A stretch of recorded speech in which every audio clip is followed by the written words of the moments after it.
So I've been keeping pretty meticulous logs as to how many hours I've been spending, and a lot of people on the forums say that this is a mistake. You if you stop keeping track of logs, or you stop keeping logs, you focus more on the enjoyment of the build process and less on the minutia and metrics of knowing exactly how long you've spent. There's validity to that. I think that the constant tracking of time is definitely something that, it takes a lot of time, and it does very much detract from the actual build process. But being the somewhat anal, pedantic software programmer that I am, tracking time is one of those things that I feel I need to do. So like right now, as of this video, I'm at like 140, I guess, hours into the Empennage. And for me, that number's important. And the reason that number's important is because I can say, okay, I started on February the 14th, and I'll put the real numbers in the video, but I started on February the 14th, and from then to today, which is May 16th, I've spent roughly an hour and a half a day or less. I'm not sure exactly the exact number. And why that's important is because it tells me that this plane's not going to be finished until 2020, right? That's a good thing to know. I've been following Ed and Colleen, their video. I love to meet those people. They seem really cool. I feel like I need chickens walking around in my garage, and if you don't get that reference, you have to go watch their videos because they have chickens. But it's one of those things where they've been working on this product, the same thing, RV-10, for 3.5 years. And I feel like it didn't really... I've been sort of saying, yeah, it's going to take 3 years to build this, but it really hasn't hit home until I saw that, they're still working on their plane. Ed just recently released a whole bunch of videos. And good stuff, by the way, Ed. It's one of those things, it's like, man, that's a long time. And I very much can appreciate exactly how long that is once I realize and once I put together those metrics and see that, yeah, if I'm only spending an average of an hour and a half a day, which is, about what I'm doing right now, it's going to be a long time before this thing's finished.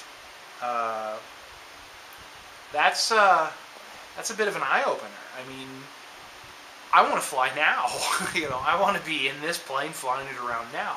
That's going to be tough to do if it's going to, not be finished until 2020. So I'm not sure where I'm going with this, but I just want to say that I am very keen on going faster. I want, right now, like I said, I don't work every single day on this plane. I work about every third day.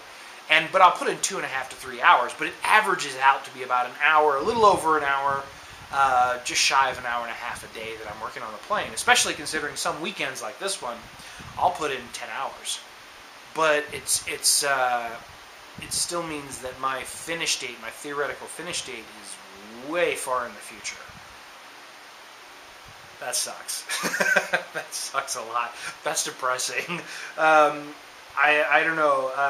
Instant gratification, right? I'm a person that I really like instant gratification. So working on this is truly enjoying. Like if you're thinking about building a plane and you're the kind of person that you like working on, following instructions and meticulous detail and doing just, kind of IKEA, put tab A in slot B. If you read these documents, these instructions, they're not hard. It's just you gotta pay attention and you have to just do the work.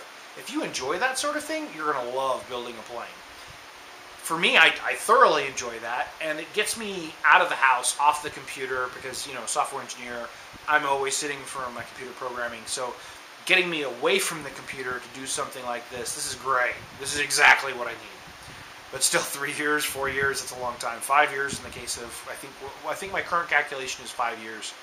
I'm hoping to reduce that, though. But anyway, come full circle, when I put those metrics together and I asked other people on the forums how long it took them to find out, the majority of the advice seems to be, here's how long it took, but don't consider that. Well, I have to. I have to consider it because it's gamer score, right? How do I get my gamer score up? You get your gamer score up by knowing exactly what the metrics are and trying to improve upon them. So in this case, I know, based on the fact that I'm working an hour and 15 minutes, we'll say, a day, that it's going to take until 2020 to finish this sucker. Well, that's not acceptable. So I got to do better. And to do better means I have to put more hours in. So it's about getting my gamer score up, right? It's about putting more hours in because, by God, I want this damn thing done before then. So I think I'm going to keep tracking my hours, keep being meticulous and pedantic about writing down how long it takes, so that ultimately, if you ask me down the road, hey, how long did it take you to do the empennage, I can tell you, this is how long it took. And, I mean, that kind of information, I think it's invaluable.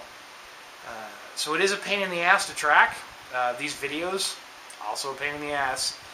But I think in the long run, it's a good thing. And I hope you do too. Thanks, guys.